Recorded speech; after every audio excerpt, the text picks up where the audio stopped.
Oke, kita mulai aja. Pertemuan kita hari ini kita tentang forward chaining. Jadi kita akan mulai masuk ke pembahasan metode-metode yang dapat digunakan untuk inferensi pengetahuan. Jadi metode yang pertama adalah forward chaining. Ini yang biasanya banyak digunakan ya, karena mungkin lebih simple, karena dia hanya rule based, jadi tidak ada perhitungan. Nah, jadi forward chaining ini adalah pelacakan ke depan yang memulai dari kumpulan fakta-fakta dengan mencari kaidah yang cocok dengan dugaan atau hipotesis yang ada menuju kesimpulan. Jadi kalau kita ingat lagi yang di pertemuan 7 ya, secara garis besar forward chaining itu berarti dari data. Data itu adalah faktanya. Fakta kemudian dia akan mencari aturannya yang sesuai, lalu dia akan mendapatkan kesimpulan. Gitu. Itu untuk forward chaining. Nah, ini kita masuk ke tahapan persiapan ya. Jadi, di sini pengkodean yang diperoleh saat akuisisi pengetahuan. Jadi, di sini ada premis ya. Ada A1, itu ada rabun jauh, A2, rabun dekat, A3, malam hari, tidak bisa melihat, dan seterusnya sampai A7. Nah, berarti ini adalah gejala ya, gejala dalam suatu penyakit mata. Nah, kemudian ada subgoal. Subgoal, nah kenapa di sini kita sebutnya subgoal? Kenapa tidak goal aja gitu kan? Karena kalau kita lihat secara umum, ini berarti adalah kesimpulan yang akan didapatkan dari premis-premisnya. Nah, kenapa kita katakan subgoal? Karena masih ada kemungkinan si subgoal P1, P2, P3, dan P4 ini akan digunakan dalam rules yang nanti akan teman-teman buat. Jadi, kemungkinan P1, P2, P3, P4 ini akan ada di dalam aturan-aturannya yang nanti bisa digunakan. Gitu. Makanya kita sebutnya subgoal. Jadi, belum tentu dia adalah goal saja, tapi dia bisa masuk ke dalam premis dari aturan-aturannya. Kita masuk ke aturan yang ada pada knowledge base. Jadi, setelah kita punya premis, punya subgoal, lalu kita akan membuat si aturannya. Nah, di sini aturannya ada 5 aturan ya. R1 if A1 dan P1, R2 if A2 dan P2, R3 if A2 or A6 and A7 dan P3 ya. Kalau misal berarti di dalam kurung ini or-nya harus didahulukan ya. Berarti antara si A2 atau A6 baru nanti dia masuk ke N A7 gitu. R4 if A3 N A4 N A5 dan P4 dan yang terakhir if P1 or P2. Nah, ini ya. Tadi subgoalnya dipakai nih berarti P1 or P2 N A4 dan dia P4 gitu. Ini adalah rules-nya. Jadi tadi ya subgoalnya bisa dipakai di dalam aturannya. Saya disebutnya dengan subgoal. Nah, kemudian ini adalah fakta yang diperoleh dari user. Ada A2, A4, dan A5. Lanjut lagi. Nah, di sini kita akan membuat tree berdasarkan rule base. Nah, berdasarkan rule base tadi ya, yang di sebelumnya ya, ada R1, R2, R3, R4, dan R5. Nah, pertama kita buat dulu yang rule 1. Rule 1 tadi adalah A1 dan P1. Nah, berarti kita buat di sini. Pertama adalah A1 dan P1.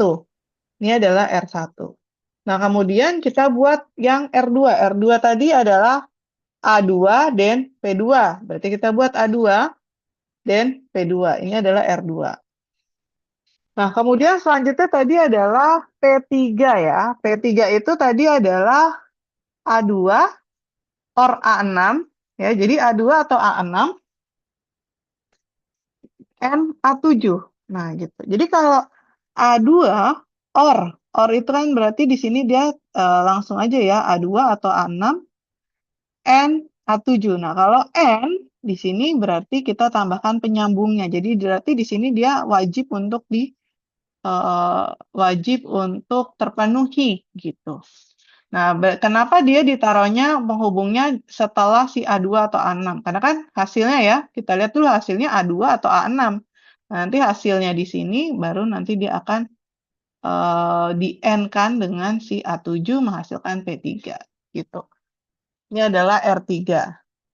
Kemudian RA4, rules 4, tadi ada A3, NA4, NA5, dan dia P4, gitu ya. Sini dia P4, ini adalah rules 4, ya karena tadi dia N semua, maka di sini langsung kita hubungkan semuanya. Nah, R5 yang terakhir, ini adalah P1 or P2.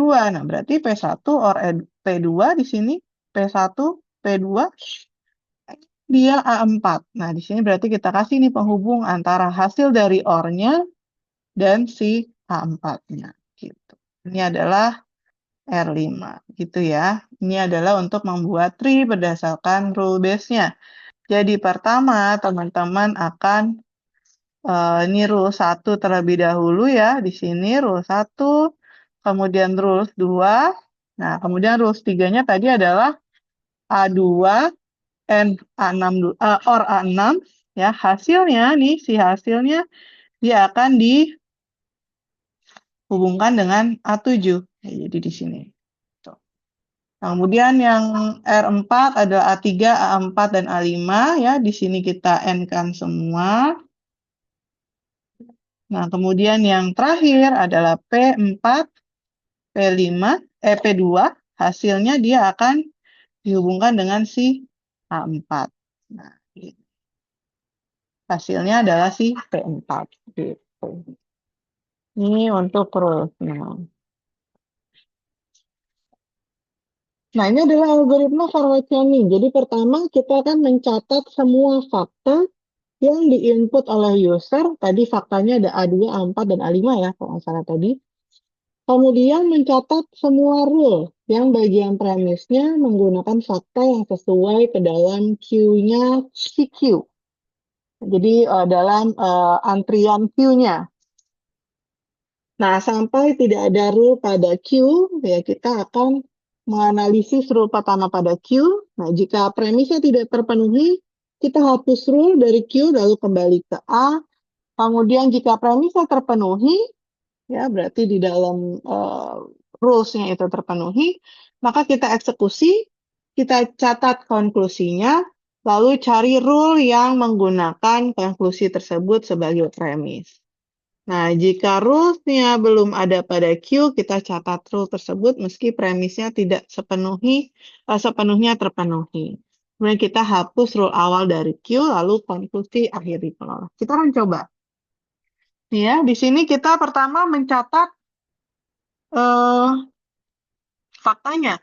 Faktanya adalah A2, ini ya, faktanya adalah A2, A4, dan A5.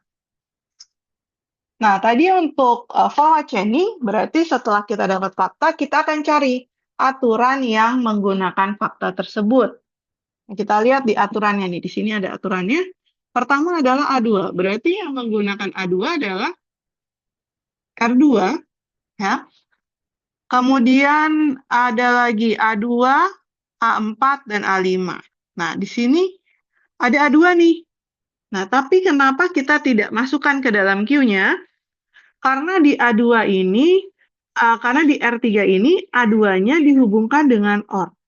Jadi untuk mencapai mendapatkan R3, belum tentu si A2 ini harus terpenuhi. Bisa aja A2-nya tidak terpenuhi, dia tetap mendapatkan konklusi. Gitu. Jadi kita tidak pakai ya.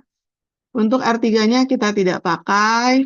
Lalu ada lagi di sini nih, dia ada A4 dan A5. Nah, di sini kita ada A4 dan A5, maka kita pakai. Lalu yang terakhir ada si A4. Sini ada A4 ya, berarti kita pakai. Jadi Q-nya adalah si R2, R4, dan R5. Sampai sini bisa diikuti teman-teman untuk pemilihan rules-nya? Bisa, Bu. Oke. Kita lanjut lagi. Nah, ini kan sudah kita masukkan ya, sudah kita temukan ya si Q-nya. Nah, kita masuk nih ke iterasinya. Gitu. Kita mulai dari iterasi 1. Iterasi 1. Iterasi 1. Rules yang kita masukkan adalah Tadi R2, R2, R4, dan R5. Nah, pertama kita akan mengeksekusi rule yang pertama dulu. Berarti yang kita eksekusi adalah si R2, ya. Kita mulai dari R2 nih. Berarti kita tulis di sini rules-nya adalah R2. Nah, kita lihat lagi di R2 tadi dia ada if A2 dan P2. Nah, kita lihat berarti ada nih A2, berarti R2 ini terpenuhi. Nah, berarti kalau kita terpenuhi, berarti dia dapat nih konklusinya ya. Nah, berarti di sini kita tulis konklusinya adalah P2. Nah, karena kita dapat konklusi yaitu P2, P2 ini akan kita masukkan ke dalam fakta menjadi sebuah fakta baru. Jadi kita tambah di sini. Jadi kita tambah menjadi P2. Gitu. Ya, jadi kalau kita nemu konklusi di iterasinya, kita masukkan ke dalam fakta, jadi fakta baru, yaitu P2. Gitu. Sampai sini bisa dipahami? Oke, kita lanjutkan lagi ya.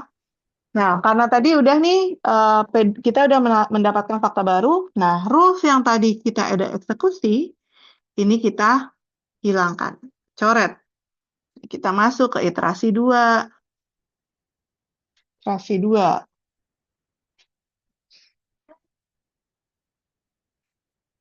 Nah, iterasi 2 di sini kita berarti sisanya nih R4 dan R5. Berarti kita tulis di sini R4 dan R5. Nah, berarti di R4 ini kita eksekusi dulu nih R4. Kita tulis di sini R4. Kita lihat di R4 nih. If A3, NA4, NA5, dan dia P4. Nah, kita lihat di faktanya tidak ada A3, berarti dia tidak terpenuhi. Karena A3, A4, dan A5 ini harus terpenuhi untuk mendapatkan P4. Nah, karena dia tidak terpenuhi, maka di sini kita kasih strip. Gitu. Dan selanjutnya kita coret si R4-nya. Nah, selanjutnya kita lihat lagi. Berarti kita masuk ke iterasi ketiga.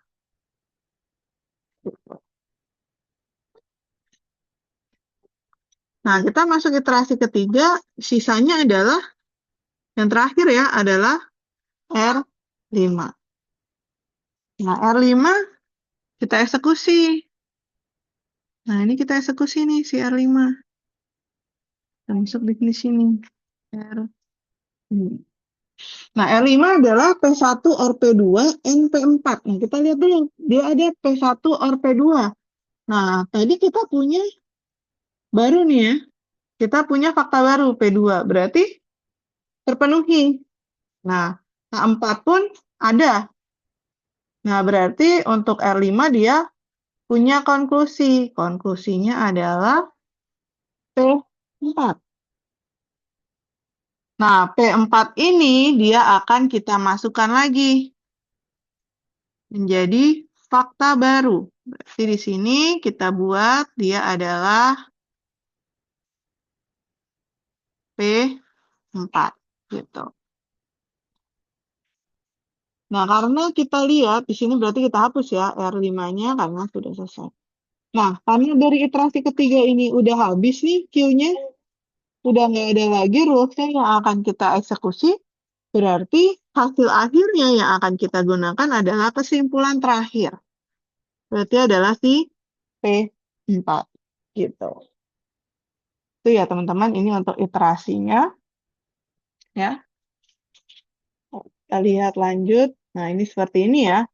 Di sini ini ada lebih jelasnya, nanti bisa dipelajari. Jadi tadi karena si R5 ini udah terakhir, sudah tidak ada lagi rules-nya yang akan kita eksekusi. Di sini dia akan kita gunakan konklusinya. Nah, jadi konklusi akhirnya tadi P4. Berarti